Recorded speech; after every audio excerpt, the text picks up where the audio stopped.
पांढरकवड्यात रुग्णांच्या जीवाशी उघडखेड, डॉक्टर गायब असतानाही महाडायलिसिस युनिट सुरू.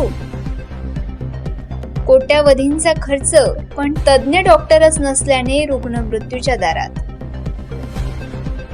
यवतमाळच्या पांढरकवडा उपजिल्हा रुग्णालयात एक संतापजनक प्रकार उघडकीस आला आहे. गेल्या 21 जुलैपासून सुरू झालेल्या महाडायलिसिस युनिटमध्ये आजपर्यंत एकही कायमस्वरूपी डॉक्टर नाही. तज्ञ डॉक्टरांशिवाय डायलिसिस करणे म्हणजे रुग्णांना मृत्यूच्या खाईत ढकलण्यासारखे आहे. समस्या आणि परिणाम, रुग्णांचे हाल.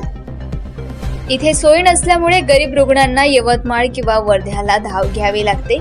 प्रवासात आणि उपचाराअभावी काही रुग्णांनी जीव गमावल्याने नागरिकांमध्ये प्रचंड संताप आहे. अचानक प्रकृती बिघडल्यास जबाबदारी कोणाची, हा प्रश्न प्रशासनाला विचारला जात आहे. इशारा आणि तक्रार, आंदोलनाची ठेणगी. स्थानिक रहिवासी मोहम्मद वाजिद मजीद कुरेशी यांनी थेट आरोग्य मंत्र्याकडे तक्रार केली आहे. तातडीने डॉक्टर न मिळाल्यास महाडायलिसिस युनिट बंद पाडून तीव्र आंदोलनाचा इशारा देण्यात आला आहे.